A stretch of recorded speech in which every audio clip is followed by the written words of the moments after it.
Hello, this is Adam Reynolds for BlueFirePoker.com. It's been a while since I've made a video, especially a live six tabling kind of high stakes video. I've been playing quite well in the last month or so, so I think it'll be pretty beneficial. For for myself and for hopefully you guys out there, for me to sorry, I'm in a few spots straight away, for me to just see where I'm at with my game. We get in a spot on the bottom left table very early on. Hopefully we're getting quite a few. I think this is just a value shove. I think the only hand that actually beats at this point is like 5x of clubs. I think he's got worse ace-x the vast majority of the time, which he just never folds if he gets to the river with it.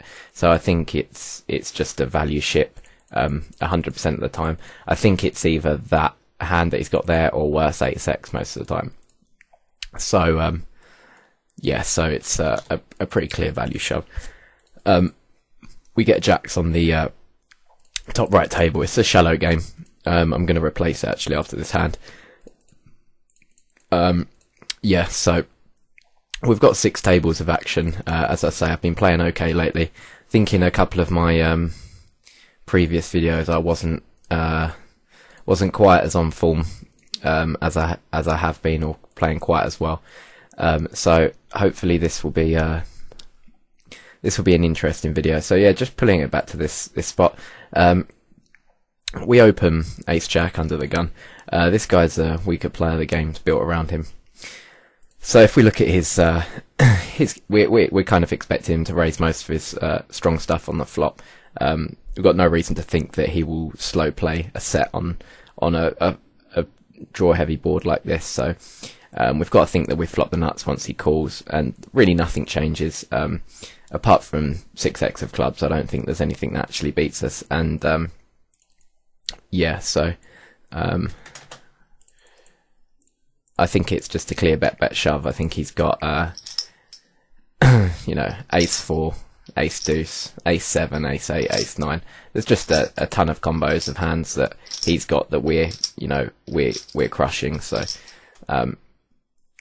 yeah, so I'm pretty happy with that line. We get a little bit unfortunate on the bottom left table, but nothing you can do really.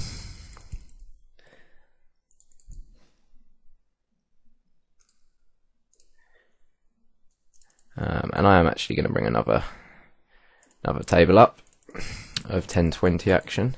Yeah, so just to recap, the last 2 months I've clawed back a lot of my downswing. Well, a decent percentage. This is just going to be a pretty standard 3-barrel for me. If he raises the turn, I'm probably just going to muck.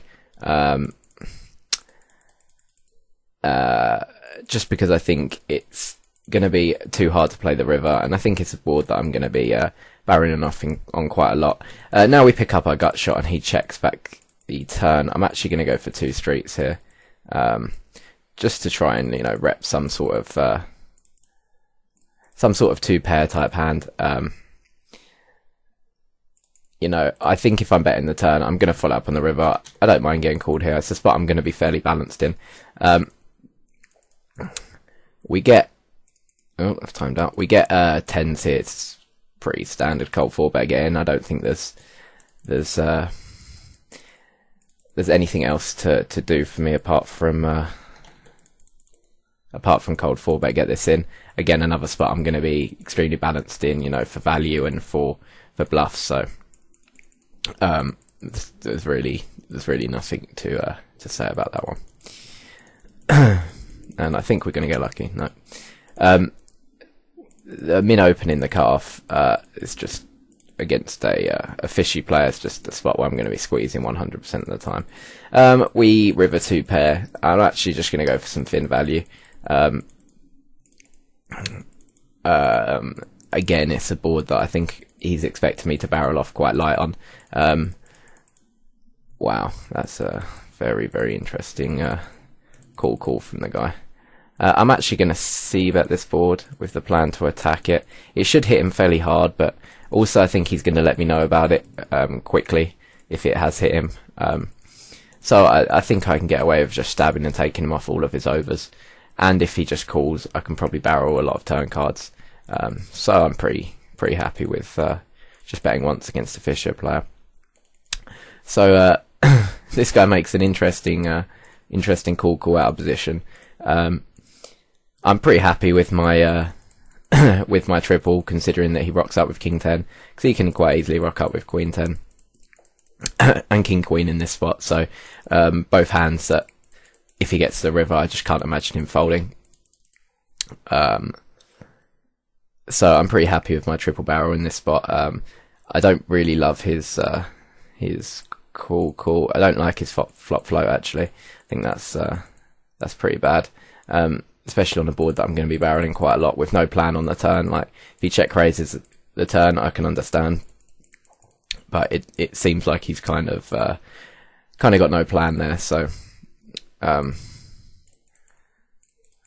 yes, yeah, I don't love his play too much.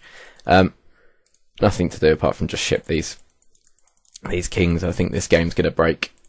I apologise if the games break fairly quickly. There are a lot of kind of bum hunters on the site that do dictate when the game ends and seem to leave fairly quickly. So as soon as I think a game is breaking, like I think this one will, I'm gonna try and replace it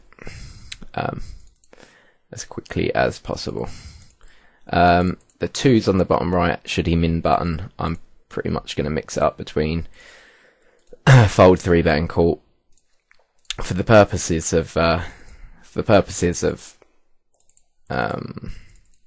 this video, I'm actually just gonna 3-bet and start off a very loose image, and try and kind of build up an aggressive image from the get-go. I am actually gonna 5-bet shove as well. And like we were saying, we want to have an aggressive image, and this is a good start to do it in.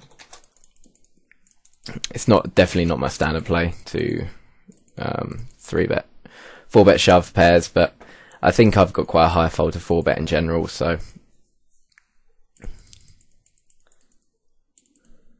I don't think that play can be particularly bad, although it isn't something that I do ridiculously often.